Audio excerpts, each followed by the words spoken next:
अस्सलाम वालेकुम मेरे समझदार पाकिस्तानियों। मेरा नाम रेहान तारिक है और आप मेरा यूट्यूब चैनल और फेसबुक पेज देख रहे हैं। करोड़ों दरूद आकाए दो जहां नबी मेहरबान मोहम्मद मुस्तफ़ा सल्लल्लाहु अलैहि वसल्लम पर।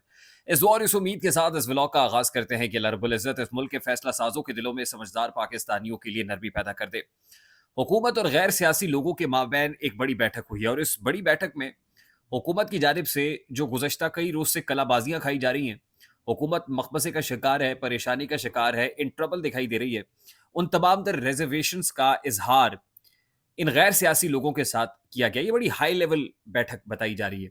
हाई लेवल बैठक का मतलब ये है कि गैर सियासी साइड से भी हाई लेवल के लोग मौजूद थे और हुकूमती साइड से भी जो हाई कमान है, वो मौजूद थी। और ये जो गुफ्तो-शुनीद हुई है, इसके अंदर हुकूमत ने अपनी ट्रबल्स, अपनी परेशानी, जो आर्ज़ा लाहक है इस वक़्त हुकूमत को, वो निकाल कर रखा है।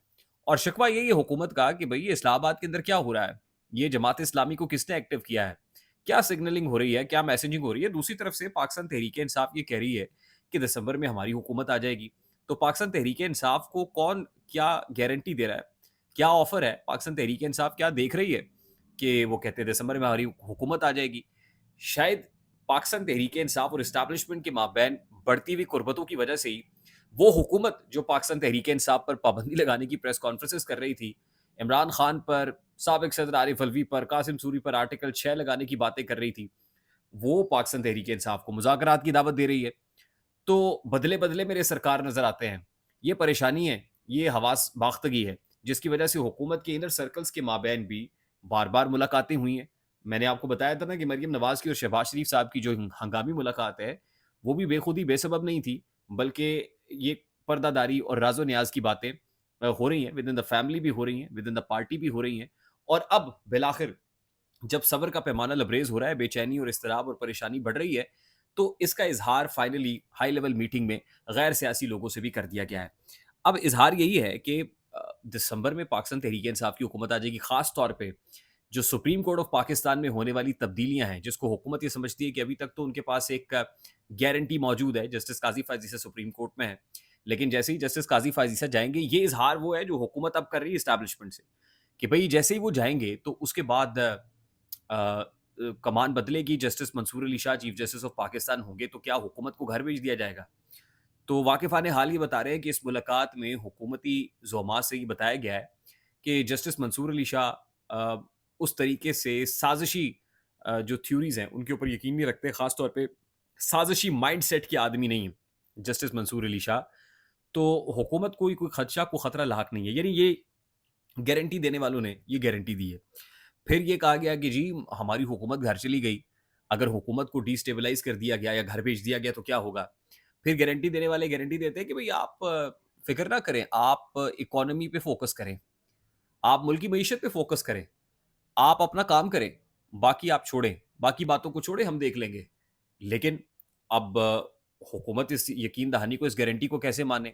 क्योंकि दूसरी तरफ ज़राए इस बात का दावा कर रहे हैं कि पाकिस्तान तहरीक-ए-इंसाफ की जानिब से जो फ्लेक्सिबिलिटी स्टांस में दिखाई गई, पहले उमर अय्यूब साहब ने मीडिया टॉक की, उसके बाद अलीमा खान साहिबा ने गुफ्तगू की और उसमें एस्टेब्लिशमेंट के न्यूट्रल होने की बातें भी की और ये कहा गया कि ये शहबाज शरीफ हो या पीडीएम हो, वो इमरान खान और एस्टेब्लिशमेंट को करीब नहीं आने दे रहे।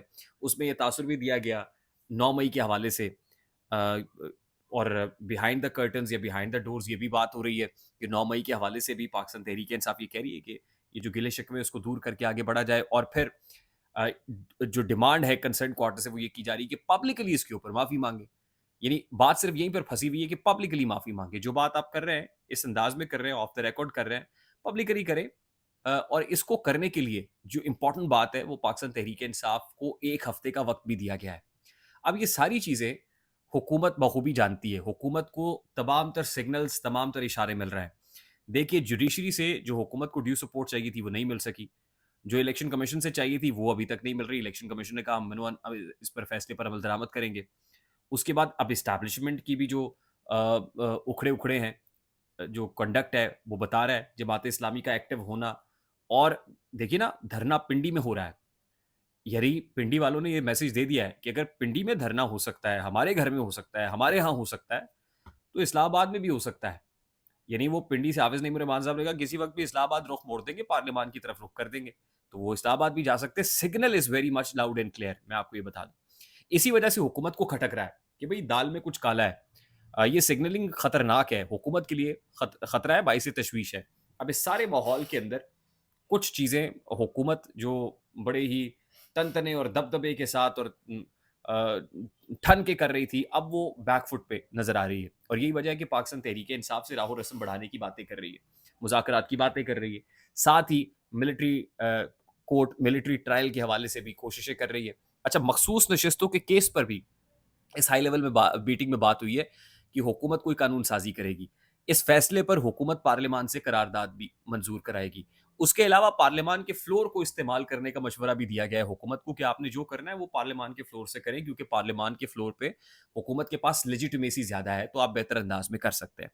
अच्छा, एक चीज़ जिस पे पब्लिकली हुकूमत लग रहा है कि अपोलोजेटिक कंडक्ट है या बिहेवियर है, वो ये कि आज ही वज़ीर ख़ज़ाना मोहम्मद औरंगज़ेब साहब ने एक मीडिया टॉक की प्रेस इन्फॉर्मेशन डिपार्टमेंट में और उन्होंने जो स्पेशल इन्वेस्टमेंट फैसिलिटेशन काउंसिल के प्लेटफॉर्म से नाकामी है इन्वेस्टमेंट्स की उसका एतराफ़ किया। वो कहते हैं कि जो कमिटमेंट्स थी सऊदी अरेबिया से, कतर से, यूएई से, इवन चाइना से, वो कमिटमेंट्स या वो पैसे नहीं आ सके जो इटसेल्फ एक ज़ाहिर है मैटर ऑफ कंसर्न तो है both establishment and for the government.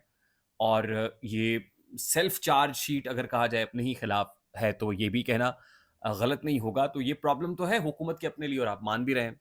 दूसरी तरफ आज पाकिस्तान तहरीक इंसाफ की प्रेस कॉन्फ्रेंस भी और उनके कंसर्न्स हैं कुछ और कंसर्न्स ये है कि उनके लोगों को गिरफ्तार किया जा रहा है। उमर अयूब साहब कहते हैं कि 5 की 5 इंटेलिजेंस एजेंसीज़ हमारे लोगों को गिरफ्तार करने, अगवा करने के पीछे हैं। हमारे एक एमएनए अपनी वालदा से मुलाकात करने के लिए जा रहे हैं और उनको उठा लिया जाता है। शेख वकास अकरम समेत जो पाकिस्तान तहरीक इंसाफ के करता धरता लोग हैं, उनके अगेंस्ट एंटी करप्शन को एक्टिव कर दिया गया है और चाहते सिर्फ यही है कि पकड़ धकड़ हो, लोग दब के बैठ जाएं, बाहर ना निकलें खौफ व हरास है। अच्छा, इसके साथ साथ पाकिस्तान तहरीक इंसाफ ने 5 अगस्त को मुल्क गिर एहतजाज की कॉल भी दे दी है।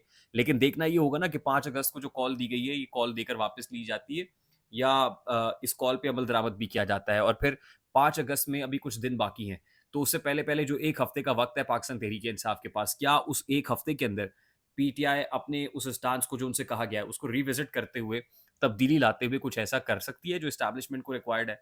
अगर तो ऐसा हो गया तो फिर आप समझ लीजिएगा कि हुकूमत के दिन गिने जा चुके हैं। आई होप मेरी बात आप तक पहुंची होगी। अगर पहुंच जाए तो वीडियो को लाइक और शेयर करना मत भूलिएगा। चैनल पे नए तो चैनल को सब्सक्राइब कर लीजिएगा।